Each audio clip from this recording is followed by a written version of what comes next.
Hello दोस्तों। मैं प्रियांशा आप सबका डेफिनेटली पॉजिटिव के यूट्यूब चैनल पे स्वागत करती हूँ। आज हम बेसिकली डिस्कस करने वाले हैं 5 रिट्स को और उससे रिलेटेड जो रीसेंट जजमेंट्स आए सुप्रीम कोर्ट के उनको भी देखेंगे, जिससे कि आप अपने मेंस के आंसर में उससे अपने आंसर को एनरीच कर पाएं। और यूपीएससी के पीवाईक्यूज को भी देखेंगे, प्रीलिम्स के पीवाईक्यूज को। तो लेट्स गेट स्टार्टेड। सबसे पहले हम रिट की बात करें तो हम इनकी बेसिक मीनिंग को समझेंगे कि रिट का क्या मतलब होता है, स्पेसिफिक रिट का, और किस अथॉरिटी के अगेंस्ट इसको इशू किया जा सकता है और कौन इसे इशू करता है। अगर सबसे पहले हम बात करें इसे इशू कौन करता है, मतलब ये सारी रिट्स जो हैं ये सुप्रीम कोर्ट और हाई कोर्ट दोनों ही अथॉरिटीज इशू कर सकती है।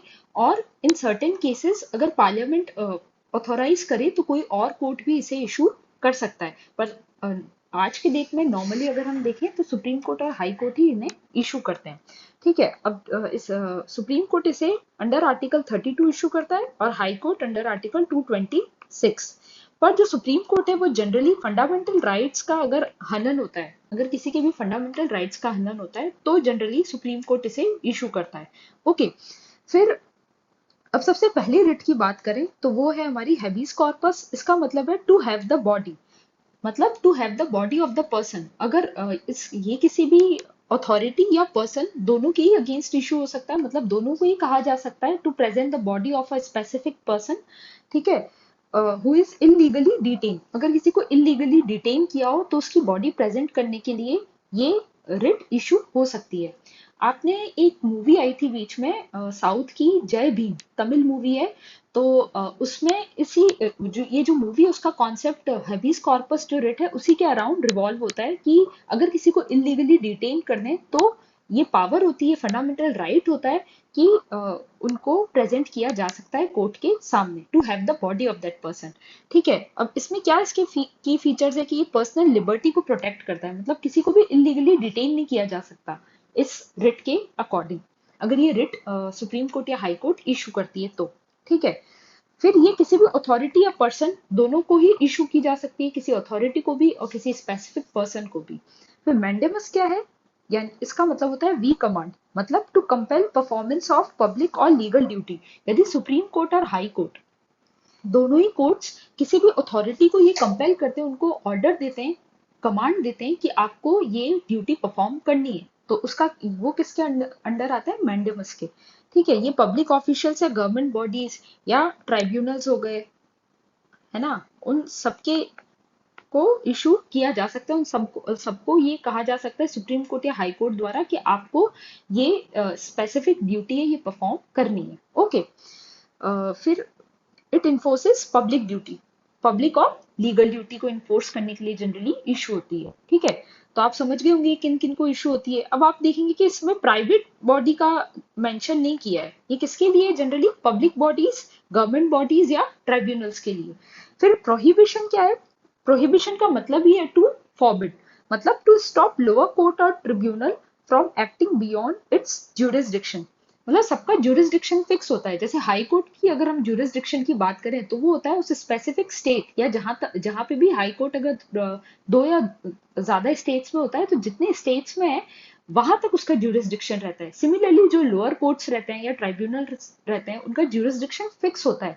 तो जो हाई कोर्ट या सुप्रीम कोर्ट है ये उनको स्टॉप करते हैं कि वो अपनी जो अथॉरिटी है या अपना जो ज्यूरिसडिक्शन है उससे ज्यादा एक्शंस ना लें। Okay.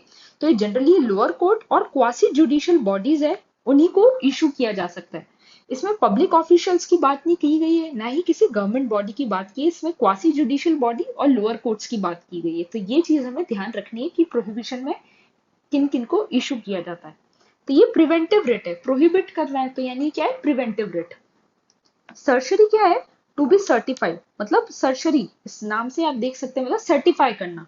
To quash illegal orders by inferior courts और ट्राइब्यूनल्स, मतलब ट्राइब्यूनल्स और इंफीरियर कोर्ट्स है या लोअर कोर्ट्स है उनको मतलब अगर कोई वो इलीगल ऑर्डर इशू कर रहे हैं तो उसको स्क्वैश करना, उन ऑर्डर्स को क्वैश करना। Okay.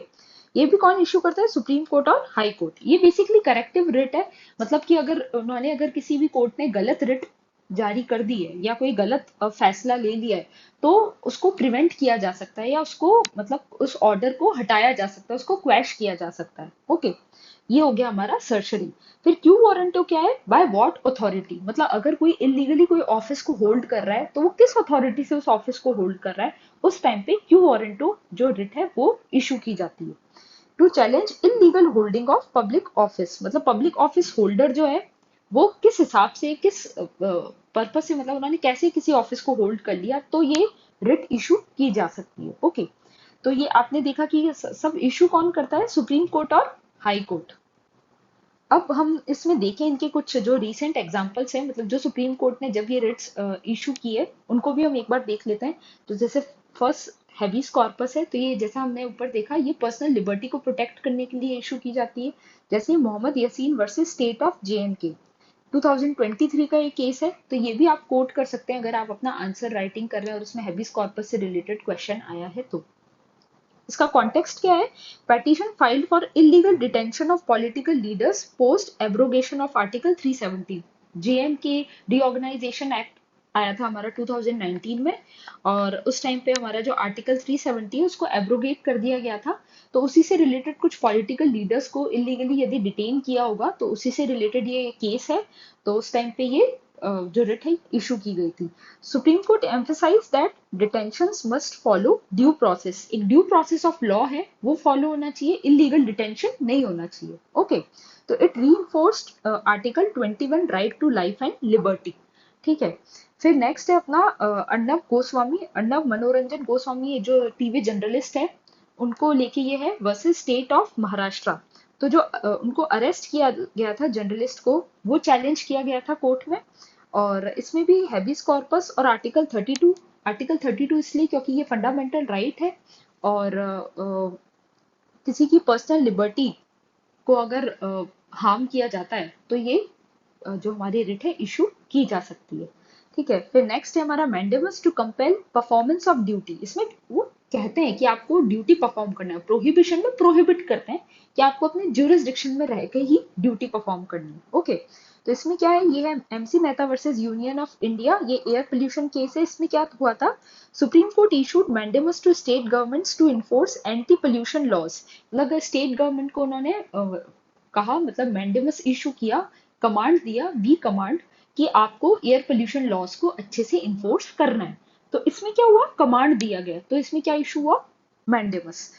It led to performance, मतलब and check stubble burning, stubble burning की जो प्रॉब्लम रहती है उसको रोकने के लिए एयर पोल्यूशन लॉज को स्ट्रिक्टली इन्फोर्स किया जाए, इसीलिए सुप्रीम कोर्ट ने इस रिट को इशू किया।